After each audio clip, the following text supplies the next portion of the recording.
অপর্ণা। তোমরা দেখছো ব্লগার অপর্ণা এই চ্যানেলের পক্ষ থেকে তোমাদেরকে জানাই অনেক অনেক অভিনন্দন আর আন্তরিকতা। তোমরা কেমন আছো? আশা করি তোমরা ভালোই আছো, আর আমিও বেশ আছি, আর আশা রাখছি ব্লগটি ভালো লাগবে।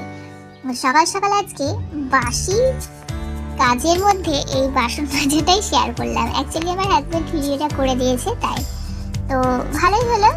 বাসি কাজের মধ্যে কোনোদিন তো আমি হাজবেন্ডের হেল্প পাই না, তো আজকে পেয়ে বেশ নিজেকে ধন্য ধন্য মনে হলো।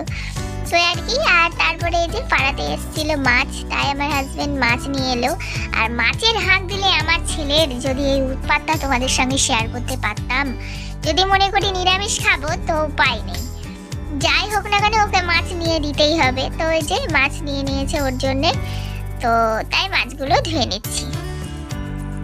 আর এই মাছে খুব ছোট ছোট আঁশ, তাই এভাবে খুঁটরে খুঁটরে ধুতে হয়। আর হাতে নখ রাখাতে একটা সুবিধা হয়েছে জানো তো, আর নেল পলিশ নাই, ওই জন্য নখের ছিঁড়িটা কি বাজে লাগছে। আর তারপরে মাছটা ধুয়ে এসে আমি একটু জল আর কাঁচা হলুদ খেয়ে নিয়েছি। আর তারপরে এখন এসছি আমার ছেলেকে অ লিখে দিতে।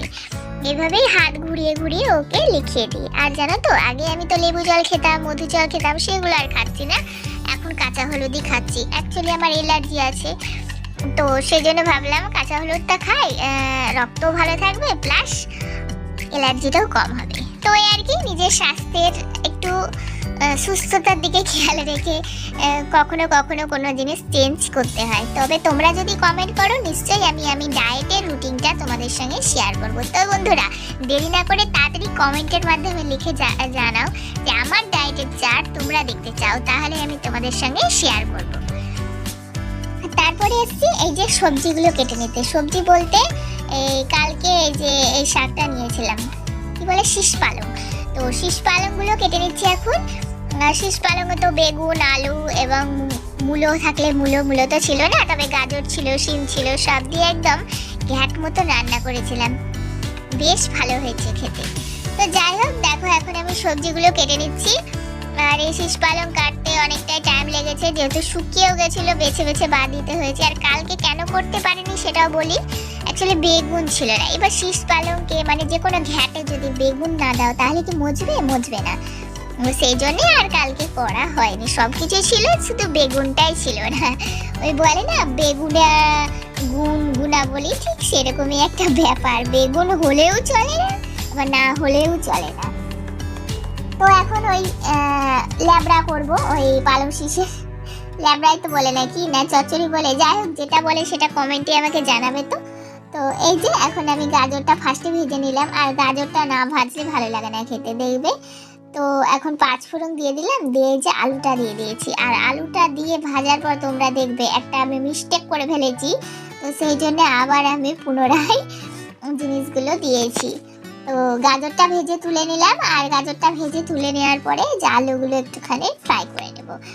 আর আলুটা খোসা সমেত দিয়েছি, নতুন আলু বুঝতেই পারছো, আর খুব একটা খোসা মোটা না, তুললেও হতো, তো আমি ইচ্ছা কিন্তু তুলে নিই।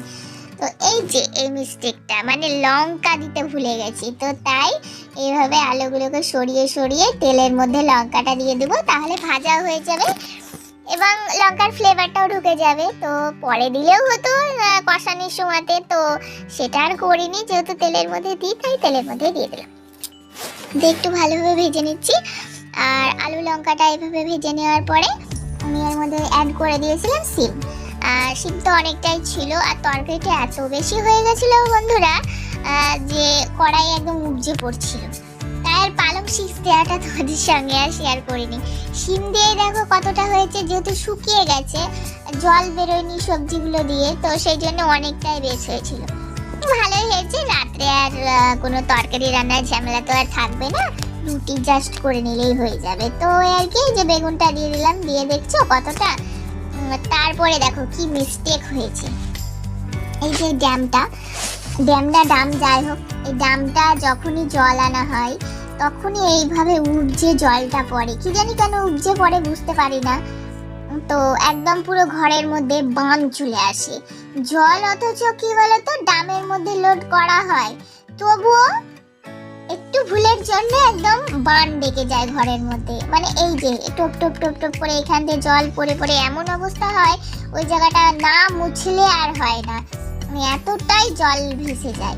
তো ভুল হয়ে গেছিল, এই যে দুখানা ড্রামে ভরেছিলাম, আর জল পড়ে বলেই তো ড্রামে ভরা, সেইটা আর রক্ষা করা যায়নি। সেই জল পড়ে একদম বান চলে এসেছিল ঘরের মধ্যে। তাছাড়া কি বলবো বন্ধুরা বলো, এইভাবে যদি জল পড়ে লোড হয়, একটা কাজের সময় লাগে না এই কাজগুলো করতে। আর আমার ছেলে পড়ে গেছিল জানো, এখানে দৌড়ে দৌড়তে আসতে গিয়ে ধাই দিয়ে পড়েছিল।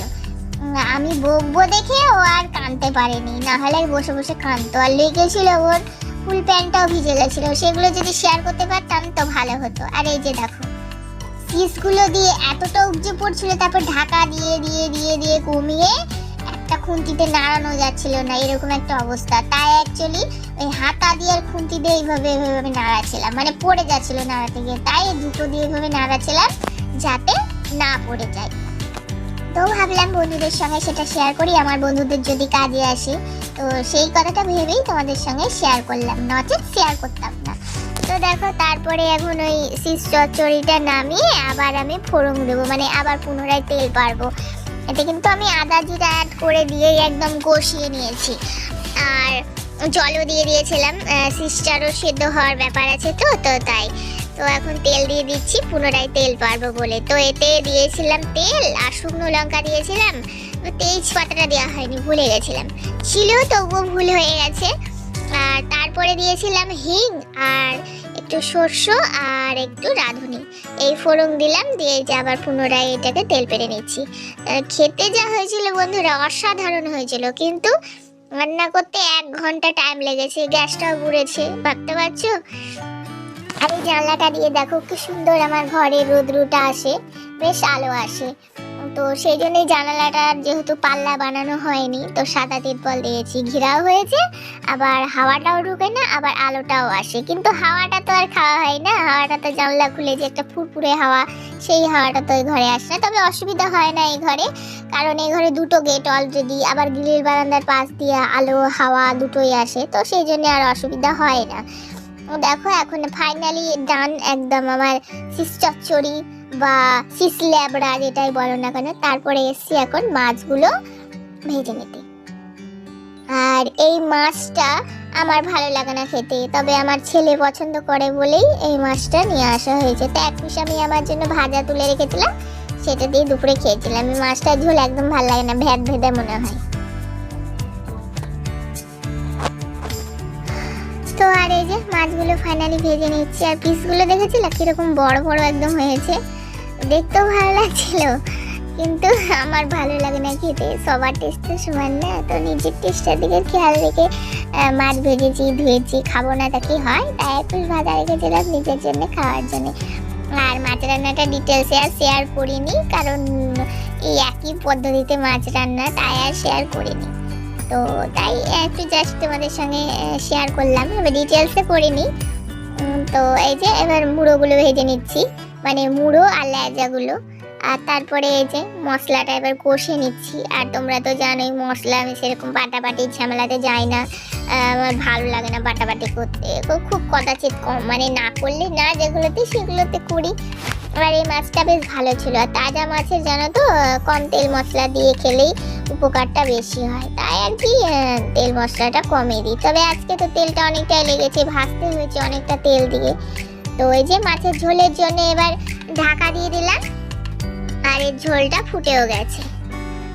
আর আমি তো ঝোলটা খাইনি, যে কিরকম হয়েছে তোমাদের সঙ্গে সেটা বলবো, যদি খেতাম তাহলে নিশ্চয়ই বলতাম খেতে কিরকম হয়েছে। আর এরপরে আর রান্না বান্না কিছু করিনি, এরপরে একদম ডাইরেক্ট ভাত বসিয়ে দিয়েছি। আর তোমরা তো জানোই যে আমি ভাত হাঁড়িতে করি না, ওই কড়াইতেই করে নিই, আবার হাঁড়ি এক্সট্রা মাজতে হবে খাটনি করে, তো সেই দিকের খেয়াল রেখে যেহেতু কড়াই হচ্ছে তাই করে নিয়েছি, যে ভালোভাবে একটু ধুয়ে নিলাম জল দিয়ে, জল বুলিয়ে নিলাম। আর যেহেতু আমার দূরে কল, বুঝতেই পারছো যে পাশে আমার একটা কি বলে ওইগুলোকে বেসিন নেই, যে সঙ্গে সঙ্গে ভালোভাবে সাবান বুলিয়ে নেবো, তাই এভাবে ধুয়ে আমি এভাবে করে নিই। আর এই যে বান ডাকার পরে কি অবস্থা দেখো বন্ধুরা, ঘরের এতটাই বান চলে আসে এই ট্যাপের জল পড়ে। আর তাহলে বন্ধুরা আমি আর কোনো ভিডিও শ্যুট করিনি, তো প্রতিদিনের বলা কথাগুলো আবারও বলছি, যদি আমার ভিডিওর কোনো অংশ ভালো লেগে থাকে অবশ্যই তোমরা লাইক কমেন্ট শেয়ার করে দেবে। আর ভিডিওটি যদি ভালো লাগে তাহলে কিন্তু অবশ্যই সাবস্ক্রাইব করবে। তাহলে ফাইনালি আজকের মতো এইটুকুই, দেখা হচ্ছে আগামীকাল। ততক্ষণ তোমরা সকলে ভালো থাকবে।